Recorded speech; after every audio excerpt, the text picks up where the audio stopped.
It's WNYC. Coming up next, it's Marketplace on the show tonight. Typically, when investors flock to treasuries, the dollar gets stronger. But right now, the opposite seems to be true. When employment and trade are both under threat, you're ultimately going to think that the economic growth is going to be hurting in the future. Checking in on the dollar, that's coming up next on Marketplace at 6:30. We'll be back with all things considered at 7. It's 68 degrees right now, rain on the way. Manhattan and the Bronx under a flood advisory until 8 p.m. tonight. It's WNYC on Monday, just before 6:30. Support for WNYC comes from FX, presenting Dying for Sex, a new series starring Michelle Williams, Jenny Slate, Rob Delaney, Jay Duplass, and Sissy Spacek. FX's Dying for Sex. All episodes streaming April 4th on Hulu.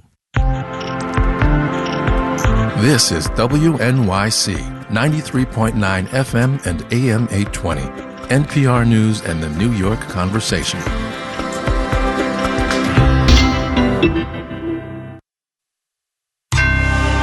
Marketplace is supported by Certified Financial Planner Professionals. Learn more about CFP professionals at letsmakeaplan.org.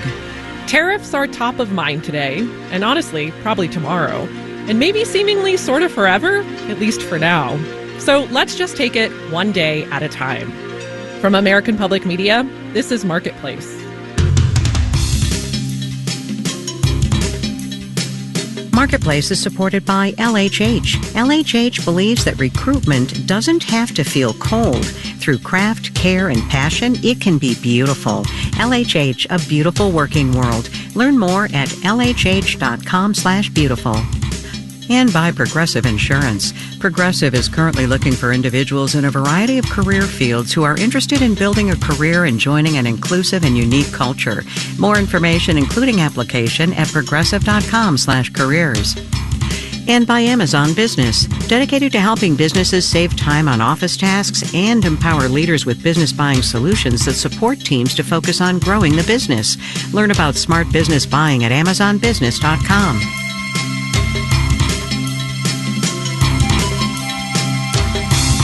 In New York, I'm Kristen Schwab in for Kai Ryssdal. It's Monday, March 31st. Thanks for joining me. The economy is on tariff watch this week. Yes, I know that lately most weeks are tariff watch weeks, but the Trump administration has given itself a Wednesday deadline to finalize its reciprocal tariff plan. And reportedly, an across-the-board 20% global tariff is back on the table. As we know, markets have reacted to these back-and-forth tariffs with quite a bit of volatility. As of today, the last trading day of the first quarter, the S&P and NASDAQ posted their worst quarters since 2022. But the stock market isn't the only thing that's been trending down. So has the value of the dollar, down more than 4% so far this year. Marketplace's Justin Ho reports. A lot of investors went into the year with a pretty optimistic outlook for the U.S. economy, says Juan Perez, director of trading at Monex USA. That there was going to be a lot of policies coming from the Trump administration and the pro-business, the pro-growth. But then the trade wars kicked off. Perez says investors' optimism quickly faded. The ultimate consensus is that trade wars will affect growth. And right now, the narrative is very much not so positive for the United States. Investors who are nervous about economic growth often react by moving their money out of relatively risky assets, like stocks. And that flow, if it's significant enough among enough investors, can actually alter the trajectory of a currency. That's Christopher Vecchio, head of futures and foreign exchange at the research company Tasty Live. He says that's because U.S. stocks and other American financial assets are bought and sold in dollars. So when demand for stocks falls, demand for dollars does too. Right now, Vecchio says a lot of foreign investors are starting to think twice about whether they want to invest in the U.S. to begin with. Those foreign investors have been selling their stocks. They've been taking those U.S. dollars, converting them back to euros, to pounds, what have you, and investing in their domestic markets once again. Another factor that's been luring money away from the dollar is the yield on other countries' government bonds, says Vishy Tirpatur, chief fixed income strategist at Morgan Stanley. So, for example, in Japan, local currency government bonds in Japan are yielding meaningfully greater than what they were yielding 6 months ago. Thing is, Tirpatur says tariffs could cause other countries' economies to slow down too, and that means their government bonds might not keep attracting investors. The question really is, will these tariffs weaken their growth prospects more? Would their central banks have to cut rates more than they would have otherwise? And if that happens, the dollar's value could start to strengthen again. I'm Justin Ho for Marketplace. Wall Street today held its breath as it waits for Wednesday. We'll have the details when we do the numbers.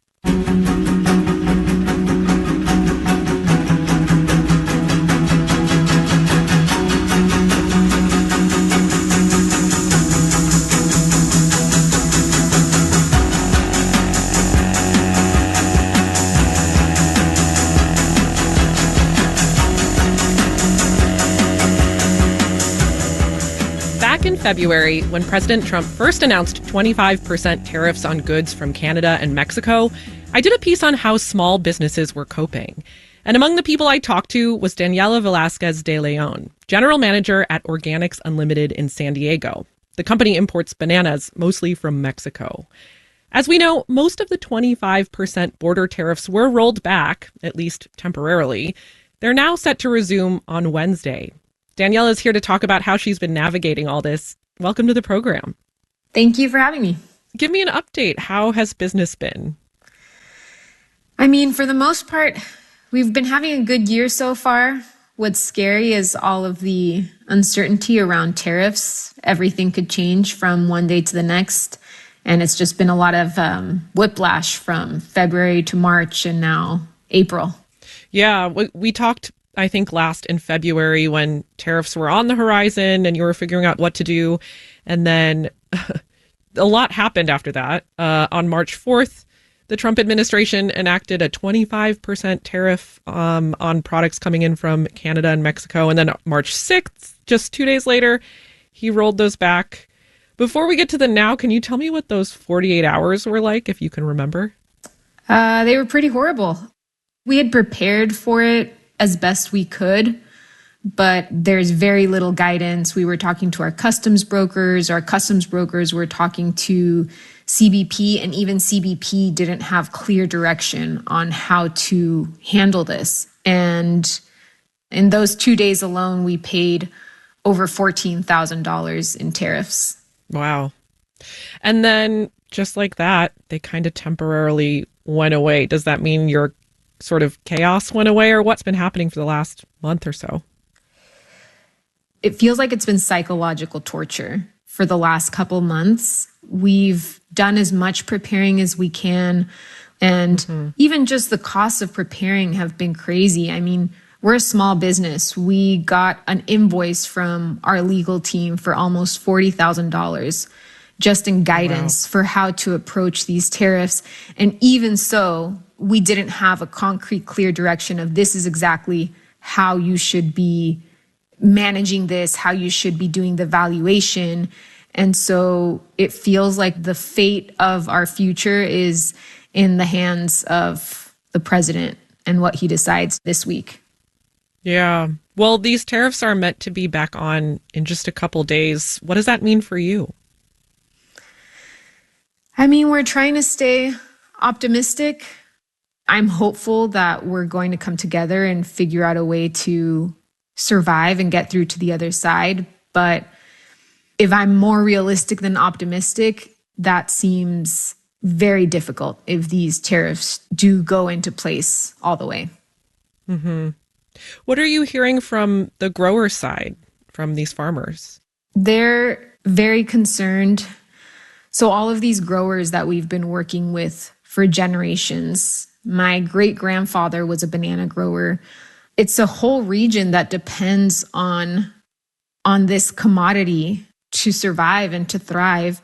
And if these tariffs go into place, that could completely destroy the whole economy in that region. And at retail stores, it's pretty much forbidden to go anywhere above the 99-cent mark for organic bananas. Sure. So growers know that, again, it's make it or break it for their businesses and their communities. You know, you just talked about being a fourth generation member of your family to work at this company. What comes up when you think about this time and what it means for the future of your business? It makes me a little emotional because it's my family's legacy, and it's It's what we've dedicated our lives to. It's our story.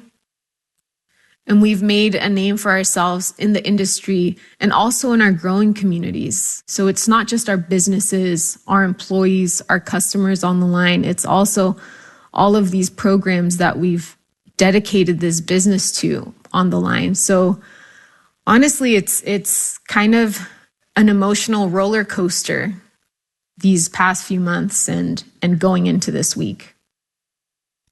Daniela Velasquez de Leon is general manager at Organics Unlimited in San Diego. Daniela, thanks so much for catching up. Thank you.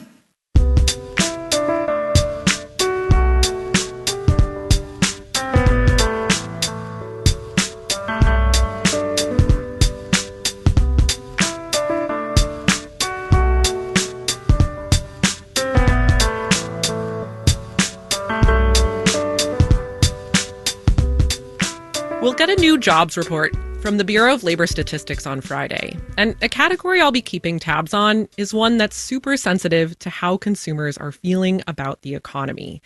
That category is restaurants and bars. Those businesses saw a sharp drop in employment last month, perhaps because consumers spent less at restaurants in February. So we had Marketplace's Sabri Benishore check in on the restaurant industry. Late last year, the U.S. added about 60,000 restaurant and bar workers. And then, in January and February, about the same amount of jobs disappeared. Jobs in this industry tend to track sales, and sure enough, sales dropped 1.5% in February. We definitely were not as busy as we would have liked to have been in January and February. Jason Smith is the owner and chef at Cantina 18 in Raleigh, North Carolina. It's been there for 15 years.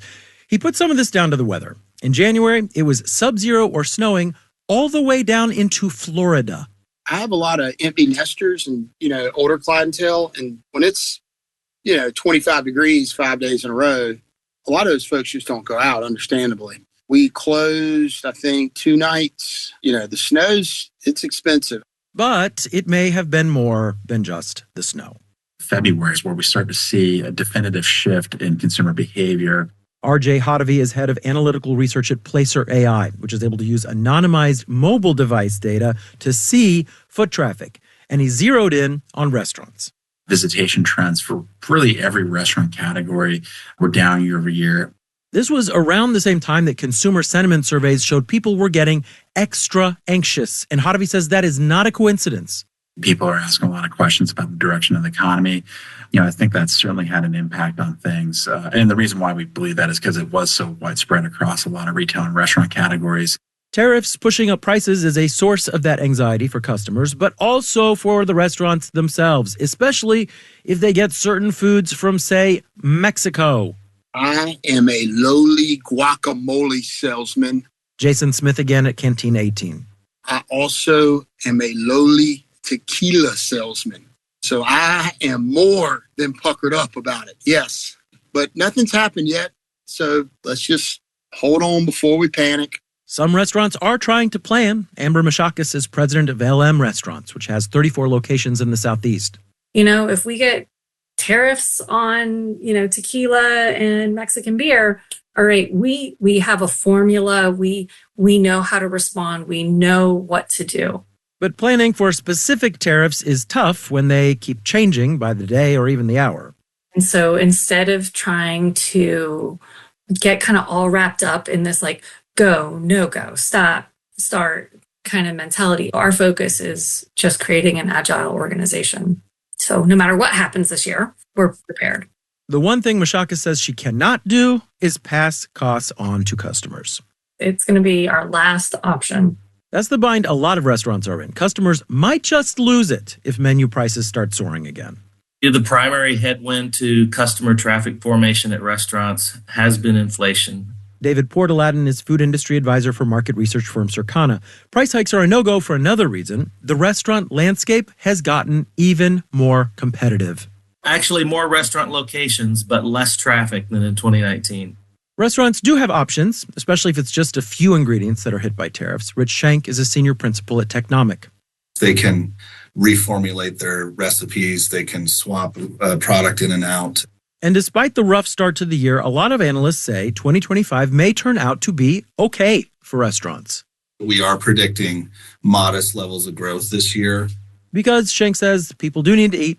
And after all the adapting restaurants have had to do over the last 5 years, they've gotten pretty good at it. In New York, I'm Sabri Benishore for Marketplace.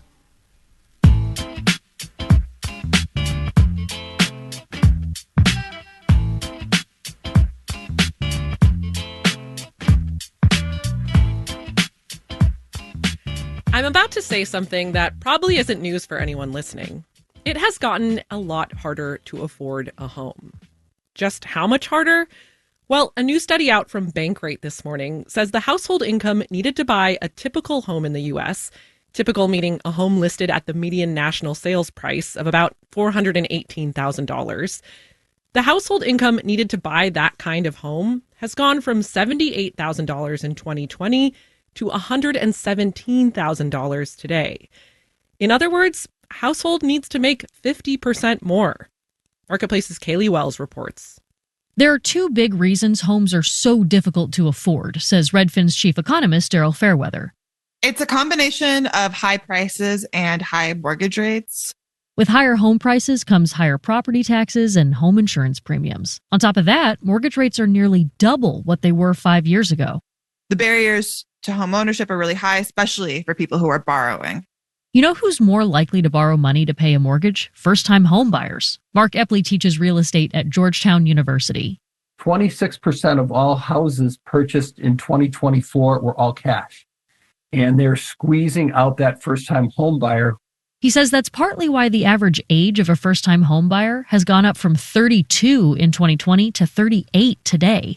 With multiple bidders on limited housing stock, they just can't compete with the empty nesters. If you got a cash buyer in one hand and a buyer who needs a 91% loan-to-value loan and get approved for financing, and you're selling your house, who do you sell to? Home prices are expected to go up another 5% this year, says Bankrate analyst Jeff Ostrowski. Inventory remains tight, but he says we may have reached the boundaries of affordability. The days of bidding wars and 30 people putting in an offer on an unremarkable suburban house, those days are gone. Those days might be gone, but better days aren't coming yet either. The lesson of the past 4 years has been it doesn't look like a great time to buy a house now, but it's probably going to get worse. He says it's hard to time the market, but Redfin's Daryl Fairweather says if you can't buy, that's not terrible because the rental market is more affordable right now. She says renters should largely be safe from major rent hikes this year. I'm Kaylee Wells for Marketplace.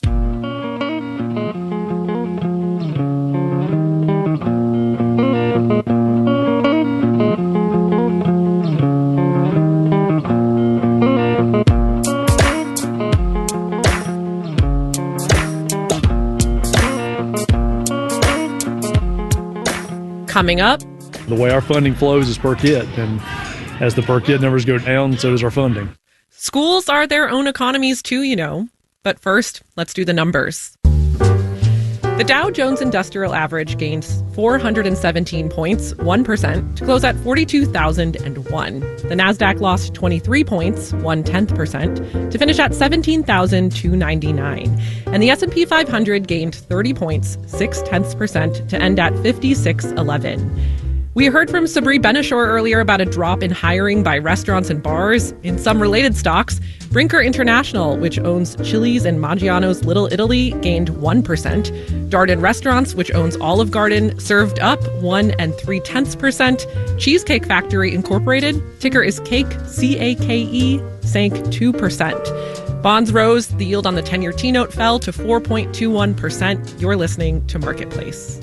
Marketplace is supported by Solidigm. Today's AI ambitions require a different approach to storage. Solidigm offers solid-state storage solutions optimized for AI with higher capacities, greater speed, and energy efficiency. StorageForAI.com. And by Betterment, the automated investing app that does the work, allowing people to focus on what matters most. Learn more at Betterment.com. Investing involves risk. And by Dana-Farber Cancer Institute, working to treat previously untreatable cancers through protein degradation, which can target cancer-causing proteins and destroy them from inside the cell. Learn more at danafarber.org/everywhere.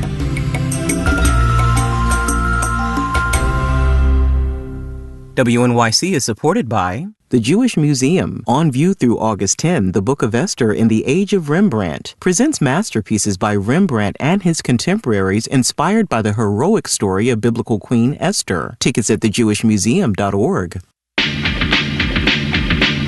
On the next All of It, the madcap musical Operation Mincemeat is based on the true story of a disinformation campaign designed to mislead German forces during World War II. 3 of its stars and co-writers join us to talk about it. Plus, Eamon Dolan, the author of The Power of Parting, Finding Peace and Freedom Through Family Estrangement. I'm Allison Stewart. Join us for All of It, weekdays at noon on WNYC. You're listening to Marketplace on WNYC. In the 7 o'clock hour of All Things Considered, the city is increasing penalties for illegal dumping in New York City parks in an effort to keep them cleaner. We'll talk to New York City Parks Commissioner Sue Donahue about that and much more at 7. Stay tuned.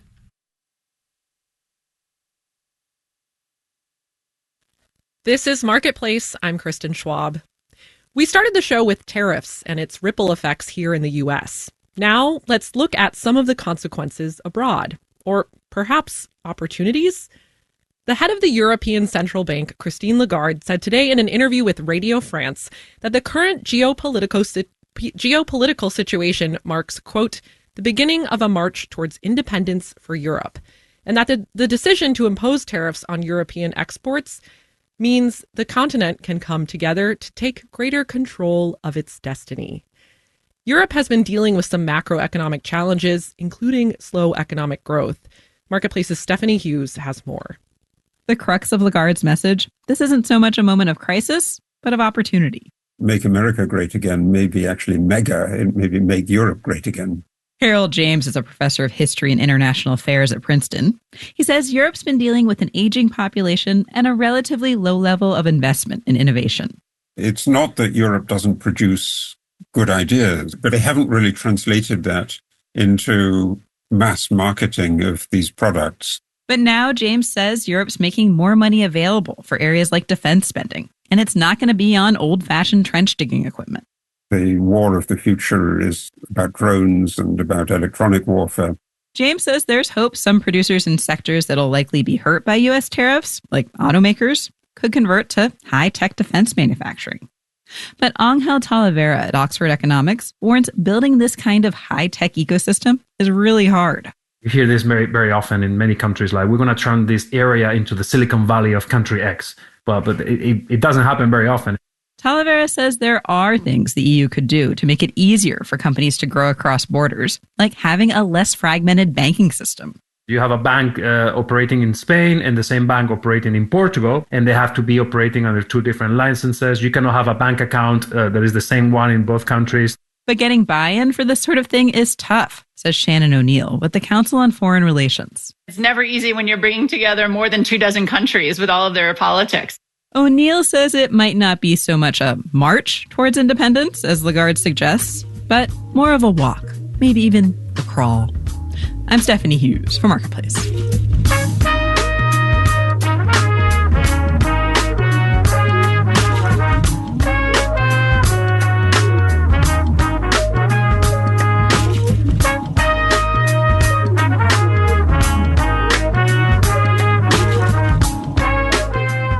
When learning went remote during the pandemic 5 years ago, many families changed course. They switched to homeschooling or enrolled their kids in private schools because they were cautious about catching COVID or wanted to avoid masks and remote learning. Whatever the reasons, today, public schools as a whole still have fewer students than they did before the pandemic. And that shift has been accelerating in small towns, which are seeing deep demographic changes. WUNC's Liz Schlemmer has this story from Newton, North Carolina.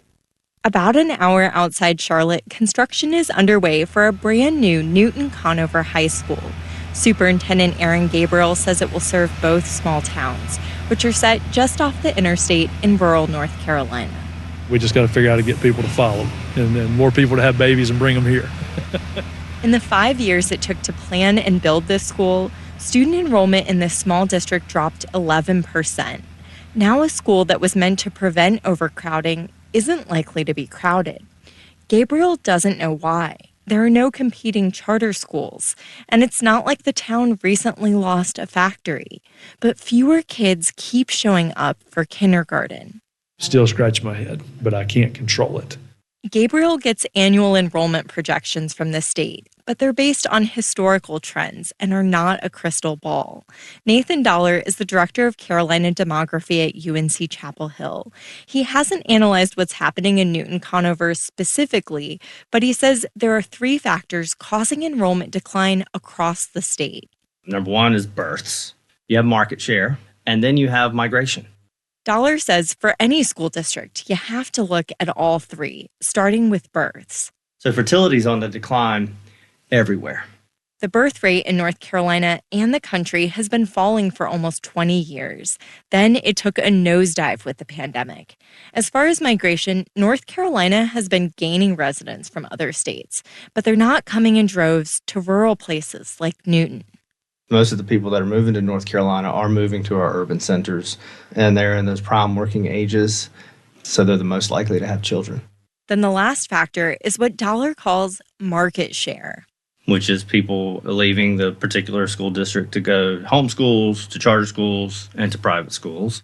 And private school enrollment is on the rise in the state. The problem is that all of these forces are hitting districts like Newton Conover at once, affecting their bottom line.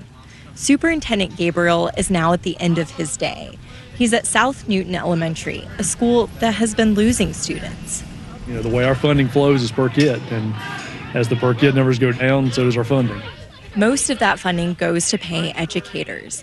Gabriel hasn't yet let go of teachers, but he has cut about half of the district's administrative positions in the last 5 years. That means some staff now do the work of several people, like Chief Academic Officer Tammy Brown. Gabriel bumps into her helping students in the car pickup line. They've known each other since elementary school. She was in first grade when I was in kindergarten, so we've known each other that Forever. long. But Tammy's the one that took her roles that she had before, K-8, federal programs, ESL, et cetera, and then took on Chief Academic. I ask how many jobs she's up to now. 50. Yeah, about that. If she stands here long enough, I'll give her another one. They're laughing, of course, but Gabriel is actually here to meet with staff about more possible cuts. He says he can't name any positions yet because if he did, everyone in town would know who's at risk of losing their job. As the district cuts staff who manage programs that serve the most vulnerable kids, Gabriel is worried it will affect the students who are still here. I fear you worry, am I going to be able to provide the same level of service? He says big picture, drops in enrollment lead to cuts, and that impacts the kids, especially the ones who need the most support. In Newton, North Carolina, I'm Liz Schlemmer for Marketplace.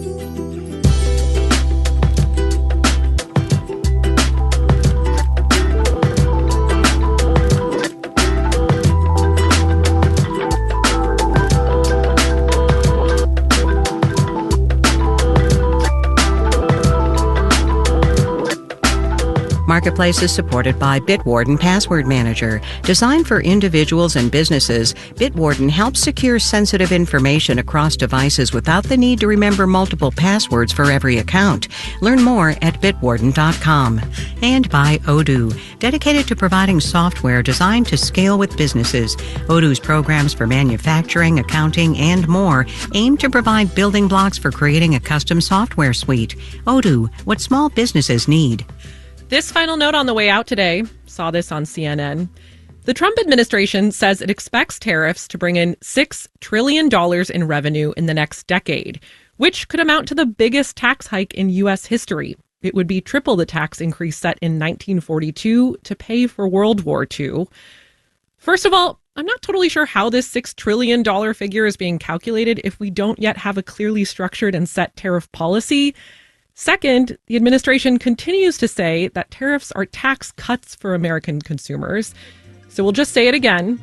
Tariffs are taxes that are ultimately paid by American consumers. Our daily production team includes Andy Corbin, Nicholas Giung, Maria Hollenhorst, Hiru Ekpenobi, Sarah Leeson, Sean McHenry, and Sophia Terenzio. I'm Kristen Schwab. We'll be back tomorrow.